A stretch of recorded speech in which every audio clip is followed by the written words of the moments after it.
Well, good morning. It's Saturday morning, and I thought today what we would do is look again at Acts 1, verse 23. That's where Peter nominates two people to be in the election for a replacement for Judas Iscariot. One is Matthias, who wins the election. The other is James, called Barsabbas, also called Justus. So we're going to figure out who these two people are. Matthias is a little easier, actually. The tradition suggests that he went to the current Republic of Georgia. Now, those of us who grew up during the Soviet Union just knew the Soviet Union was this big red splotch on the map. But there's actually a lot of little countries down there that have their own language and their own history and their own culture. Georgia's one of those. So if you think of the Caspian Sea, that has the Crimean Peninsula coming down from Ukraine, kind of at the top of it, Georgia's down on the lower right, the eastern side of that sea, kind of at the 4 o'clock position, and a little country there. And Matthias is thought to have been martyred in a city on the coast there of Georgia. So that means Matthias probably, if that's accurate, then he took the gospel to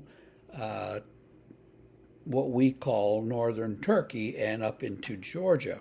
That would be Cappadocia.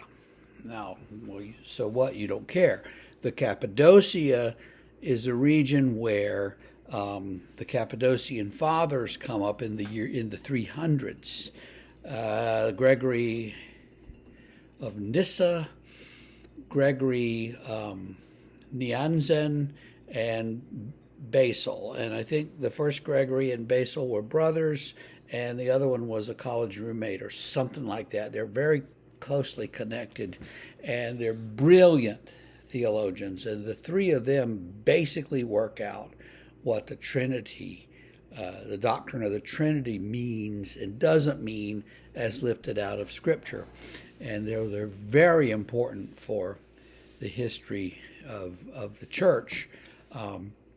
We don't hear much about them in our tradition because our tradition relies so heavily on Augustine, and he lived in Rome, and he wrote in Latin, and they wrote in Greek, and so,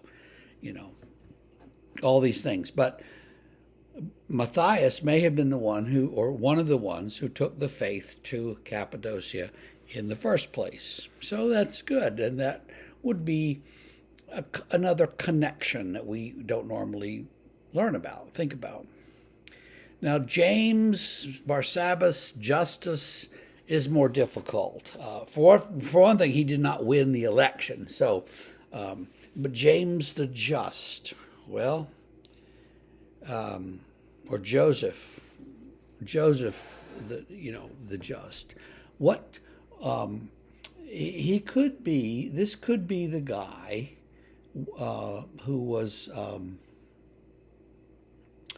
I'm trying to look him up here quickly so I can just get everything straight.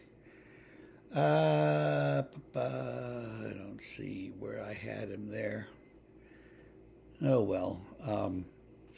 He seems to have died in Palestine, in Judea, south of Jerusalem, in a little place that's later called Eleutheropolis, around the year 200. That's when it was founded as Eleutheropolis. That's not when he died. He would have died, of course, much earlier. The interesting thing about this guy is, who was he? Because there are all these other people surrounding Jesus. You've got the disciple we call James the Lesser, as opposed to James and John. Then there's James the Lesser. There's the father of Jesus is Joseph, and he's referred to as the righteous one sometimes. And so, Joseph just, you can see how that could connect. There's James, son of Alphaeus. We don't really know who he was. So this James could have been one of several people that we kind of already know about, but he wasn't one of the 12. So he was somebody's brother, somebody's cousin. He'd been there the whole time. His righteousness and just behavior were recognized. But we just don't have enough information about him to figure out who he actually was and pin him on the timelines that we like to create, or pin him on a map. And for all these people, there's like 4 different places where they may have died. So, Eleutheropolis is one. There are other stories about him that take him to other parts of the world. Same with Matthias. And so you just have to kind of pick the one that seems most likely, the one that the church holds closest to. And so that's just a little bit about those people. They were faithful disciples of Jesus. They did everything they could every day of their lives to proclaim the gospel and to live as holy and as just a life as they possibly could. So they stand as examples for us.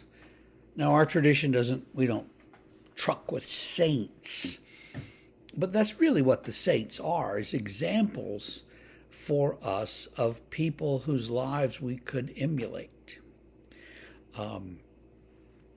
In the 20th century, for instance, there's Dietrich Bonhoeffer, who, nobody has ever said should be a saint, should be sainted by the church, but who, in fact, had that kind of life and commitment that we all want. And so he would be an example for us. Well, so would all these saints that go back into the dim mists of history. Even if we're thinking of a saint and reading a story about a saint that's probably not true, that's okay if it inspires us to be more faithful. And there's the thing. I want you to be as faithful as you can be today and every day for the rest of your life. And I hope that you have a great Saturday despite the miserable weather that we're having these days in our part of North Carolina. Wherever you are, I hope the weather's better, and I hope you're having a great Saturday. See you Monday.